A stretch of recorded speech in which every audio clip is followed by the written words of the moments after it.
Hello बच्चों, चलिए प्रश्न देखते हैं। आनुवंशिक कोड क्या है, इसके लक्षण बताइए। आइए जानते हैं हमारे प्रश्न की मुख्य अवधारणा। हमारे प्रश्न की मुख्य अवधारणा है हमें बताना है आनुवंशिक कोड के बारे में। आनुवंशिक कोड क्या होता है और इसके लक्षण भी हमें बताने हैं। आइए जानते हैं आनुवंशिक कोड के बारे में और इसके लक्षण। पहले बात करेंगे आनुवंशिक कोड की। देखिए, आनुवंशिक कोड जो है डीएनए से जब एमआरएनए बनता है, क्या बनता है? डीएनए से जब एमआरएनए बनता है, ये बनता है किस प्रक्रिया द्वारा? अनुलेखन यानी ट्रांसक्रिप्शन द्वारा बनता है।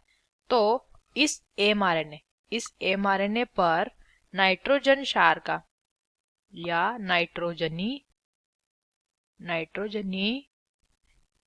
क्षारक का क्या पाया जाता है? 3 नाइट्रोजनी क्षारक का एक विशिष्ट अनुक्रम पाया जाता है। एक विशिष्ट अनुक्रम पाया जाता है। इसी विशिष्ट अनुक्रम को क्या कहते हैं? इसी विशिष्ट अनुक्रम को आनुवंशिक कोड के नाम से जाना जाता है, जिसका अनुवाद प्रोटीन संश्लेषण के लिए अमीनो अम्ल के रूप में किया जाता है। यानी कि ये कोड क्या करता है? अमीनो अम्ल को कोडित करता है और फिर उस अमीनो अम्ल से क्या बनता है? प्रोटीन बनता है। ये आनुवंशिक कोड किसे कोडित करता है? अमीनो अम्ल।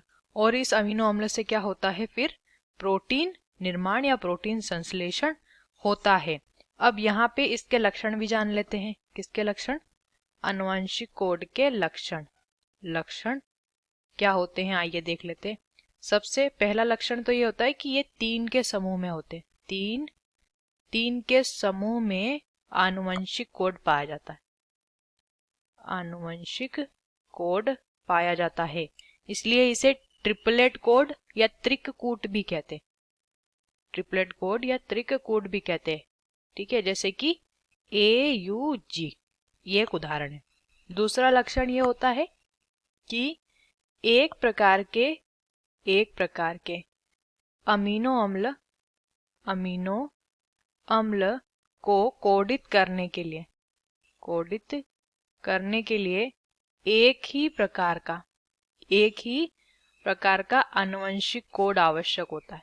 जैसे ही अमीनो अम्ल बदलेगा, आनुवंशिक कोड भी बदल जाएगा। तीसरा लक्षण ये होता है कि प्रक्रिया को प्रारंभ करने के लिए प्रारंभिक कोड पाए जाते हैं और प्रक्रिया को समाप्त करने के लिए समापन कोड पाए जाते हैं। समापन कोड पाए जाते हैं।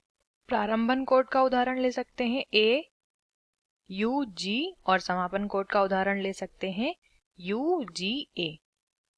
ठीक है, आशा करते हैं आपको इस प्रश्न का उत्तर समझ आया होगा। धन्यवाद।